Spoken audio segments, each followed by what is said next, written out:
अगर नशा करना ही है तो मेहनत वाला करो, बीमारी भी सफलता के रूप में आएगी। कई सारे लोगों को अनेकों प्रकार का नशा होता है। तो नशा एक बुरी लत होती है, बुरी बात होती है। तो हमें अगर नशा करना ही है तो अच्छी आदतों का नशा करना चाहिए, जैसे कि मेहनत करने का, पढ़ाई करने का, या जीवन में हमेशा उन्नति करने का। आज हम पढ़ने जा रहे हैं वर्तमान काल। अभी तक हमने भूतकाल सारणी के माध्यम से उसके भेद देखे और उसकी पहचान उदाहरण देखे। आज का टॉपिक स्टार्ट करने के पहले मैं कल के टॉपिक से संबंधित पुलिस भर्ती परीक्षा SI 2016 में पूछा गया भूतकाल से संबंधित एक प्रश्न पूछूंगी। किस वाक्य में हेतु हेतुमद भूतकाल का प्रयोग हुआ है? ऑप्शन है, गुरुजी आएंगे तो अध्यापन होगा, उसने खाना खाया और चल पड़ा, अब तक बस जा चुकी होगी, सावधानी बरतते तो दुर्घटना न होती। पहले आप बताइए कि इनमें कौन कौन से भेद प्रयुक्त हुए। सबसे पहले तो हेतु हेतुमत भूतकाल का प्रयोग कहां पर हुआ है? क्या होगा इसका उत्तर? सावधानी बरतते तो दुर्घटना न होती, क्योंकि हेतु हेतुमत में हमने देखा है कि दूसरी जो क्रिया है वो हमेशा पहली क्रिया पर आश्रित रहेगी। अब बाकी जो 3 विकल्प हमारे रहे उनके बारे में डिस्कस करते हैं। गुरुजी आएंगे तो अध्यापन होगा, आएंगे होगा, तो यह तो हमारे हो गई भविष्यत काल की। बाकी रही उसने खाना खाया और चल पड़ा। खाना खाया, चल पड़ा, सामान्य भूतकालिक क्रियाएं दोनों, तो यहां पर हो गए हमारे सामान्य भूतकाल। अब तक बस जा चुकी होगी, हमें पता नहीं वो गई है या नहीं गई है, तो यहां पर क्या हो गए हमारे? जा चुकी होगी, चुकी होगी, चुका होगा, ये हमारे आते हैं संदिग्ध भूतकाल में। और अंतिम विकल्प हमारे होता है हेतु हेतुमत भूतकाल में। तो ऐसा ही में ऐसे तो काल और काल के अनुसार आधार पर क्रिया के बहुत कम पूछे जाते प्रश्न, लेकिन फिर भी हमें व्याकरण में हर चीज का ज्ञान होना चाहिए। तो चलिए शुरू करते हैं आज वर्तमान काल। वर्तमान में जीते हम भूत को छोड़ते हैं। वर्तमान काल क्या कहता है? वर्तमान मतलब जो इस समय घटित हो रहा है, जो समसामयिक है, जो वर्तमान समय में हो रहा है। क्रिया के जिस रूप से उसके वर्तमान में होने का पता चलता है उसे वर्तमान काल कहते हैं। सीधी सी बात, अभी मैं वीडियो बना रही हूँ और ये वीडियो जैसे मैं अपलोड करोगे तो आप जिस समय देखोगे वो आपके लिए वर्तमान होगा। वर्तमान काल के 5 भेद होते हैं। भूतकाल के कितने भेद होते हैं? जल्दी से बताइए। भूतकाल के 6 भेद होते हैं। कौन कौन से वो स्वयं ही आप देख लो, है ना, कि आपको याद एक नहीं है। और उनकी पहचान, सबसे पहले जैसे हमने पढ़ा था सामान्य भूतकाल, वैसे ही हम आज कंपैरेटिव देखते जाएंगे सामान्य वर्तमान काल। सामान्य वर्तमान काल में मूल धातु या कहो क्रिया का कौन सा रूप होगा? जिसमें ता ती ते लगेंगे और पीछे है जुड़ना चाहिए। ऐसे अगर अपन सामान्य भूतकाल की बात की करें जो कल था, तो उसमें सीधा सा था कि भाई क्रिया का भूतकालिक रूप या पास्ट टेंस में अगर कोई क्रिया है तब। तो हमने फिर देखा था कि जाना, आज मैं जाता हूँ, मैं जाता हूँ, उसका पास्ट टेंस में गया बनाएंगे, है ना, तो जाना का गया कर लिया अपन। तो जाता हूँ, तो देखो वहां ता लगा ना, मूल धातु के साथ हमने ता ती तेल, और मैं लिखा था इसलिए यहाँ पर है ना लगाकर हमने क्या लिखाया था? हु लगाया था। उदाहरण देखते, लाला पान खाता है। ठीक है, खाना क्रिया, खाता, और उसके पीछे हमने लगाया है। जैसे पास्ट काल, पास्ट या जो भूतकाल है उसका पता था थे थी से पता चलता है, वैसे ही वर्तमान काल का है से पता चलता है। लेकिन ये ज़रूरी नहीं है, क्योंकि हमने कल आसन्न भूतकाल जब पढ़ा था तो उसमें हमने एक चीज़ देखी थी कि भाई वहाँ पर भी है लगता है, लेकिन सामान्य भूतकाल के साथ, क्योंकि वो भूतकालिक क्रिया है लेकिन वो क्रिया अभी अभी ही समाप्त हुई है, मतलब अभी अभी घटित हुई है। द्वितीय भेद है इसका अपूर्ण वर्तमान काल। अपूर्ण मतलब जो कार्य वर्तमान में चल रहा है लेकिन पूरा नहीं हुआ है। इसमें क्रिया के बाद रहा, रही, रहे है और है लगेगा। जैसे पुजारी पूजा कर रहा है, मतलब वो वर्तमान में पूजा उसकी चल रही है, खत्म नहीं हुई है। आगे है संदिग्ध वर्तमान काल। संदिग्ध वर्तमान काल का मतलब है जब क्रिया वर्तमान काल में होने पर संदेह हो कि क्रिया वर्तमान में हो रही है या नहीं हो रही है, हमको नहीं पता। तो संदेह, क्रिया के वर्तमान काल में होने में जब संदेह प्रकट किया जाए तब संदिग्ध वर्तमान काल होता है। इसमें धातु के साथ तातीते मतलब क्रिया तातीते के रूप में आती है और पीछे रहा, रही, रहे या होगा, होगी, होंगे लगेगा। जैसे रेलगाड़ी स्टेशन से जा रही होगी, हमें नहीं पता है, हम संशय कर रहे हैं ना। संभाव्य वर्तमान, संभाव्य वर्तमान में क्या होता है कि जो क्रिया होती है वो वर्तमान काल की अपूर्ण क्रिया की संभावना या आशंका व्यक्त हो। जैसे क्रिया के साथ हो या होगा लगे, जैसे मोहन परीक्षा देता होगा, हम संभावना जहां प्रकट करते हैं वहां पर संभाव्य। आज्ञार्थ वर्तमान मतलब वर्तमान में किसी व्यक्ति को कुछ कार्य करने के लिए या तो आज्ञा ली जाए या दी जाए, तब आज्ञार्थ वर्तमान काल होता है। जैसे कि वर्तमान समय में आज्ञा का बोध हो में, आप भी पढ़िए, पढ़िए यहाँ पर आप अपने से बड़े हैं उनके लिए कहा, इसलिए यहाँ पर पढ़िए। लेकिन जैसे तो छोटा है तो तुम यह पाठ पढ़ो, तो क्रिया का रूप परिवर्तित हो रहा है, लेकिन है आज्ञार्थ वर्तमान। आगे देखते हैं, कुछ उदाहरण लिखे हैं, उन उदाहरणों में से हमको कौन सा क्रिया का भेद होगा वो हमको पता करना है। पहला है अभय खेत में काम करता होगा। हमने बोला कि भाई क्रिया के साथ होगा या होगी कब आएगा, जब देखो इनमें से आपके सामने ही है जस्ट, तो आपको अभय खेत में काम करता होगा, इसमें क्या है, हमारे क्या प्रकट की रे कि हमें पता नहीं कि वो कर रहा है कि नहीं है, संशय, संदेह हमें, इसलिए हम यहाँ पर कौन सा है, हमारे संदिग्ध वर्तमान, संदिग्ध वर्तमान। राधा तू नाच, यहां पर हम आज्ञा का भाव आपको प्रकट हो ही रहा है, आज्ञार्थ वर्तमान।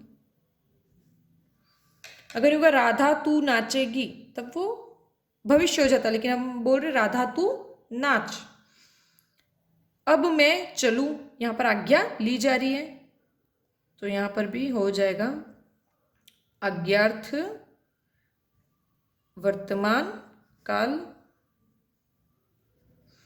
गरिमा गाना गाती है, गाना क्रिया के साथ तातीते, ठीक है, गाना गाती है, ठीक है, तो गाती में ती लगा और पीछे है, तो ये हो गया हमारे सामान्य वर्तमान। जब वर्तमान में सामान्य रूप से कोई घटना घट रही है तो तब हम सामान्य वर्तमान काल का प्रयोग होगा। बहादुर डोसा बना रहा है, मतलब वो बना रहा है लेकिन उसकी क्रिया अभी तक पूर्ण नहीं हुई है, तो यहां पर हमारे हो गई अपूर्ण वर्तमान काल। सैनिक सीमा की रक्षा करता है, हमने बोला ता ते ती और उसके साथ है, अगर वो क्रिया के साथ ता ते ती और फिर है होगा, तो इसमें कौन सा होगा, जल्दी से बताइए, कि सैनिक सीमा की रक्षा करता है, ये भी हमारे हो जाएगा सामान्य वर्तमान काल का। और सोनिया आ रही होगी, है ना, यहाँ पर हमको नहीं पता है कि वो आ रही है या नहीं, तो यहाँ पर हम कौन सा होगा, हमारे वापस से संदिग्ध वर्तमान काल।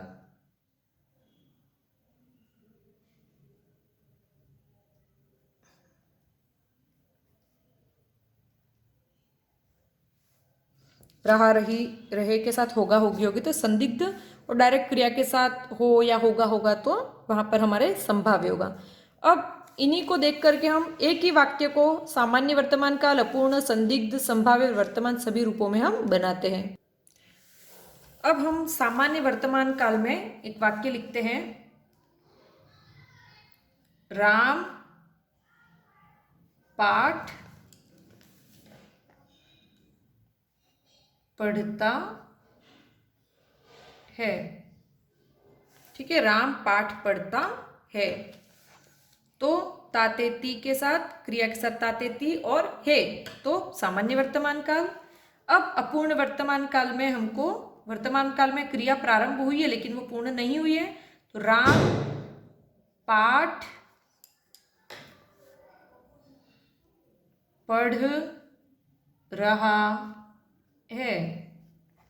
ठीक है, यहाँ क्रिया प्रारंभ हुई है लेकिन वो समाप्त नहीं हुई है। संदिग्ध में कभी कभी आपको शायद शब्द भी मिल जाएगा तो उससे इजी रहेगा ना, कि शायद राम पाठ पढ़ रहा होगा, या नहीं होगा तो भी डायरेक्ट राम पाठ पढ़ रहा होगा। और शायद आ गया तो आपके लिए और भी इजी हो जाएगा कि उससे आप पहचान जल्दी सकोगे। आगे देखते हैं संभाव्य, जहां पर हमको संभावना प्रकट करनी है। राम पाठ पढ़ता हो, कि तुम अभी वहां मत जाओ, शायद मतलब राम पाठ पढ़ता हो। आज्ञार्थ में हम क्या करेंगे, आज्ञा देंगे, राम पाठ पढ़ो, क्रिया के साथ हमने वो जोड़ दिया। तो इस प्रकार आप देख सकते हो कि वर्तमान काल के विभिन्न भेदों के अनुसार हमने वाक्यों का निर्माण किया। तो क्रिया से हमको पता चल जाएगा कि भाई वो वर्तमान काल के किस भेद के आधारित क्रिया है। चलिए अब वर्तमान कालिक क्रियाओं के कुछ उदाहरण देख लेते हैं। पहला उदाहरण है अनन्या पढ़ रही होगी। ठीक है, तो यहाँ पर हमारे पढ़ रही होगी, पढ़ना क्रिया हो गई हमारे, और ये जो पढ़ना क्रिया है वो रही होगी से हमें पता चलता है कि ये संदिग्ध वर्तमान काल, मतलब इस वाक्य, हर वाक्य में हमको दो चीजें देखनी है। पहला तो काल कौन सा है, तो संदिग्ध वर्तमान काल, और क्रिया पढ़ना क्रिया जो कि वर्तमान कालिक क्रिया है। आगे देखते हैं नाविक नाव चला रहा है। नाविक नाव चला रहा है। ठीक है, तो चलाना क्रिया और रहा है से पता चल रहा है कि भाई अभी क्रिया संपूर्ण नहीं हुई है, अर्थात ये हुआ हमारे अपूर्ण वर्तमान काल। धोबी कपड़े धोता है, सामान्य वाक्य है जो कि वर्तमान में घटित हो रहा है। यहाँ पर धोना क्रिया हो गई है और है से पता चल रहा है वर्तमान की क्रिया है। तो यहाँ पर हमारे हो गया सामान्य वर्तमान काल। आगे देखिए दादाजी अखबार पढ़ रहे हैं।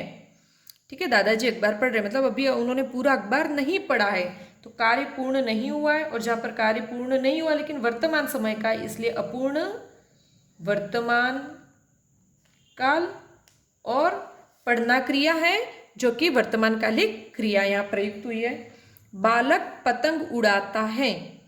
ठीक है, उड़ाना क्रिया और है पीछे लगा है जिससे पता चल रहा है यह हमारे सामान्य वाक्य जो वर्तमान काल में घटित हो रहा है, इसलिए यहाँ पर भी सामान्य वर्तमान काल। आगे देखिए चिड़िया चहक रही है। ठीक है, यहाँ पर रही है रहे है ऐसा अगर आता है तो वो हमेशा हमारे अपूर्ण वर्तमान काल, या अंग्रेजी में अपन का कंटिन्यूअस टेंस है ना। अब परीक्षा में देखो हम दो चीजें काल और क्रिया दोनों साथ में पढ़ रहे हैं क्योंकि अपने आप में दोनों जुड़ी हुई है। तो परीक्षा में अगर वाक्य आए और पूछे कि इसमें से कौन सा काल है, तब काल के भेद के नाम आएंगे और उनमें से आपको एक चुनाव करना है। लेकिन जब क्रिया के बारे में पूछा जाएगा तो इस तरीके का प्रश्न पूछा जाएगा, हवन हो रहा होगा। वाक्य में क्रिया प्रयुक्त हुई है, चार ऑप्शन है आपके सामने, भूतकालिक क्रिया, भविष्यकालिक क्रिया, वर्तमानकालिक क्रिया या नाम धातु क्रिया। तो होगा होगी देखकर सीधा भविष्यकालिक मत सोच रहे, नाम धातु तो होगी नहीं यहाँ पर। ठीक है, अब बचे तीन, तो हवन हो रहा होगा। ठीक है, तो यहाँ पर हमारे कौन सी हो गई, हमारे वर्तमान कालिक क्रिया। लेकिन वर्तमान कालिक क्रिया में भी ये जो है वो हमारे है कौन सा है, संदिग्ध वर्तमान काल। इसी के दो ऑप्शंस मैं कर दूं, एक तो ये ऑप्शंस हो गए। ठीक है, और इसके अलावा ऑप्शंस अगर आपके पास होते एक सामान्य वर्तमान काल की, अपूर्ण वर्तमान काल की, संभाव्य वर्तमान काल की, संदिग्ध, तो तब आपके उत्तर आता संदिग्ध वर्तमान काल में ये वाक्य प्रयुक्त हुआ है। और क्रिया पूछे तो ये वर्तमान कालिक क्रिया होगी। तो इस प्रकार हमारा ये जो हमने भूतकाल और वर्तमान काल दोनों पढ़ लिए हैं। कल हम पढ़ेंगे भविष्य काल। ये वीडियो यहाँ समाप्त होता है। ऐसे तो कर्म के आधार पर और प्रयोग एवं संरचना के आधार पर ही मुख्यतया हमेशा पूछे जाते हैं, लेकिन फिर भी काल के आधार पर भी हमें क्रियाओं की पहचान होनी चाहिए। और साथ साथ में काल क्या होता है, काल के भेद और काल की पहचान भी हम सीख ही रहे और साथ साथ में क्रिया भी हमने पढ़ ली। तो ये वीडियो यहाँ पर समाप्त करते हैं। धन्यवाद। अगर आपको वीडियो पसंद आया है तो प्लीज़ इसको लाइक कीजिए और अपने दूसरे दोस्तों के साथ इसको शेयर करना भी ना भूलिए। धन्यवाद।